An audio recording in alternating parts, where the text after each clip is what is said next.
What's up, ladies and gentlemen? My name's Seth, and today we're going to be talking about Trove's 5-star dungeons, because we had a lot of information revealed to us in the latest developer live stream, which is really cool. So first of all, you can see right here, right now, that the developers were actually playing in U8. So this already begs the question, what does U10 actually give us that's going to end up being unique to the game? Because 5-star dungeons are already just going to end up being in the Geode Surface, which is U8, U9, and U10. And again, like I said, just to reiterate a point, these guys are hanging out in U8, and here's a 5-star dungeon. So the enemies themselves, of course, are going to end up varying, and the quest itself is going to end up varying as well. We get to see a lot of the new enemy types, though. The ROM 10 reskinned, and a couple other unique looking creatures, that is to say creatures from the Forbidden Spires and stuff like that. So it's pretty cool that we get to see the different enemy types. We also get to kind of see this is a gunslinger costume that is geode themed, and the character is also rocking some crystal guns. So we ended up having another video talking about crystal gear more recently, so you can check that out. Now that dark heart right there, that's what that thing's called. And basically what's going to end up happening is you're going to end up interacting with it, and as you do, it's going to end up activating either 3-star bosses or just crystal skulls and stuff like that, just kind of sporadically throughout the dungeon. All right, and this is kind of the devs way that I personally don't really like them doing this. I understand why, but I don't like it for a handful of reasons that I will explain. This is their solution to try and make the game more multiplayer focused. So the dungeons themselves are going to be possible, although difficult, to end up soloing them, because the things that end up spawning from the Dark Heart are apparently going to be random. I don't know if it means that they're going to be random spawns every time you activate the Dark Heart, but more than likely that's going to end up being the case. So the thing is that with it being random and with these dungeons being so big, even though it pretty much looks like a big 3-star dungeon, honestly, it doesn't really look that big. But it's like, it kind of promotes the idea of playing with multiple characters and multiple players, because of the fact that it's going to be a lot easier to complete the multiple objectives by being with other people. So you see right there, they activated, and we've got 4 objectives that they have to complete really quickly. So there's 3 cursed skulls and a 3-star boss just hanging out, and you get to see with the big fancy UI at the top of the screen. I absolutely love it. Counting down 42, 41, 40. Also, a Bomber Royale dragon accidentally ends up getting leaked, but we'll talk about that in another video along with the Bomber Royale map. But anyways, you get to see all of the skulls at the top of the screen indicate which objectives are actually being completed by other characters. It doesn't show which ones specifically, but as you see, they ended up activating that cursed skull, and one of the skulls lit up. The activated cursed skull turned off, and thus one of the objectives ended up turning off, and so on and so forth. You get the idea. It's a very cool image, though. I really like it. I hope that that castle is what 5-star dungeons look like on the map, though, because as of right now, 5-star dungeons don't look like anything unique. Like, they just look the same as anything else. Now, they did mention that for some strange reason in this build of the game, it's broken and they can't actually fail the quest. That's why the counter is still counting down. Now, the reason why I said that I don't particularly like the whole idea of having multiplayer dungeons, because don't get me wrong, this is awesome. Like, it seriously is. And we'll talk about the different rewards that you can end up getting as well, or at least what the devs ended up talking about in regards to the rewards. We don't know what the rewards you get from 5-star dungeons are specifically, but I do have some thoughts about it. But the reason why I don't like the whole idea of multiplayer in terms of like these types of dungeons is because of the fact that Trove, unfortunately, has the limitation of only being able to drop gear for 8 of the surrounding players. That's why you'll see if you throw down a pinata, the person who threw down the pinata will always end up getting the drops, and then a random 7 people around will end up getting the other drops, because the player that threw it down in the first place obviously is going to end up taking up that first inventory slot, or the first drop slot, I should say. And then any other players around are just going to kind of have a random dice roll of RNG between all of them who ends up actually getting the drops. I'm sure you guys have seen it plenty of times in my streams. If I'm rocking, you know, a big group of people, often I'll end up completing a dungeon and rarely end up getting loot, but it's not like I need it. As opposed to these 5-star dungeons, we don't know how it's going to end up granting the reward yet. I would hope that it's objective based, so it's just going to end up being an item that ends up showing up in your claims menu, or maybe the chest itself is going to be something like I don't know, like the Everdark, where it's going to end up being a chest that you end up, or a Shadow Tower chest, where it's going to be something that you have to actually interact with, because this, as far as I know, can end up negating the idea of there being too many players around for you to end up getting your own individual loot, because of course it's going to end up being client-based. And that, I think, could be an elegant solution to the 5-star dungeon problem, because otherwise we've got 1 million people going for these 5-star dungeons, and you're telling me that we're not going to be able to get any of the items from it. Now, speaking of the different rewards and items, what they did confirm is that the way that these dungeons are going to operate is, because it's based on a timer, you're going to end up having a certain amount of time to not only just complete the objective itself, and that is going to end up giving you some bonus rewards. That's all that they said. So it begs the question as well, when the dungeon ends up counting to 0, can you just retry? I would assume so. Or is it just an objective failed? I wouldn't think an objective failed. So basically a 5-star dungeon is like a bigger version of a Cursed Skull. You know, it's just another version of Wave Defense, which is funny because that's all Trove can end up doing at this point, is taking code that already exists and kind of rearranging it. And it's kind of the meme of the game, is that all they can really do is just rearrange what's already there. But that said, I'm still excited about the system.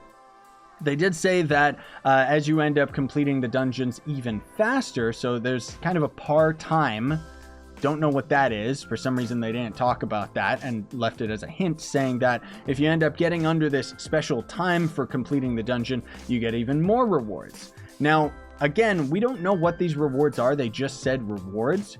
We're supposedly going to be able to be testing all of this stuff out on the test server either later in the month or early in November. Most likely I'm seeing early November because, you know, the devs rarely end up getting these things out on time. And if they say there's a possibility of it being early November, then it means that it's probably just going to be early November. So anyways, I do think that is really cool. I really hope that the rewards that we end up getting from this are related to Crystal Gear. Because one of the things that I feel is the biggest problem with Trove is that the developers don't seem to understand how to even make a proper end game for Trove. And that's one of the biggest criticisms about the game that makes so many people end up quitting, is because once you end up getting powerful enough to be able to complete all of the dungeons or just be able to beat the game basically by going into Shadow Towers and stuff like that and just absolutely annihilating everything, suddenly there becomes no purpose, because all you can do from that point is try to augment your gems and get yourself to be more powerful.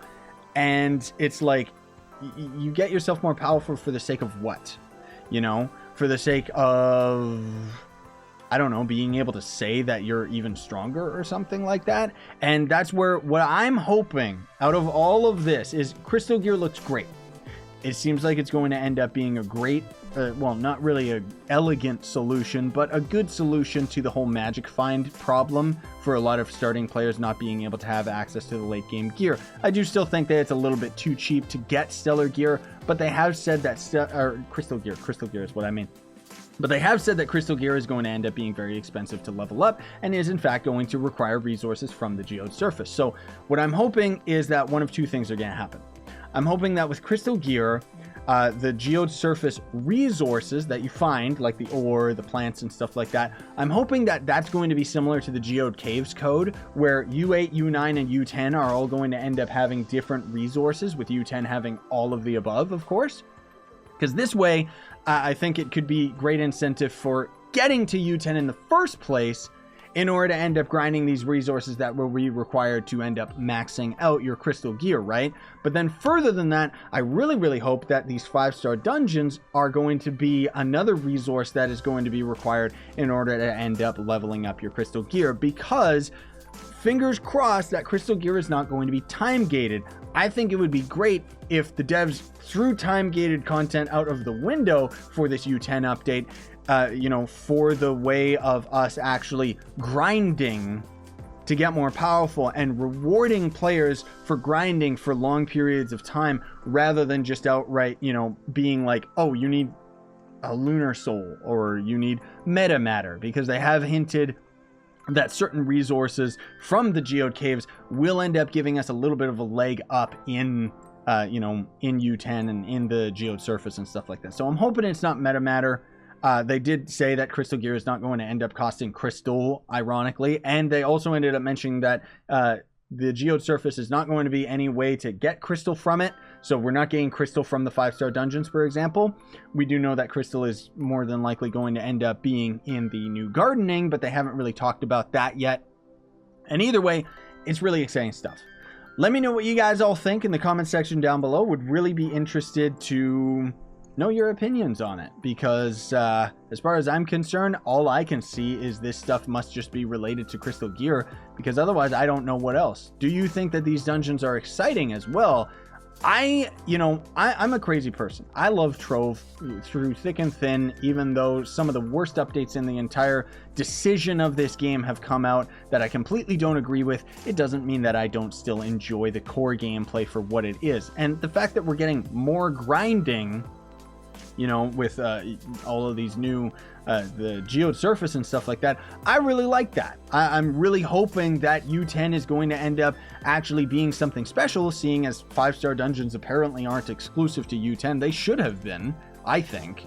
But they, always want to try and make the newest updates more accessible to more players, which makes sense in the, grand scheme of things, just because the game is so unbalanced, because it means that new players can get involved and get to the end game right away.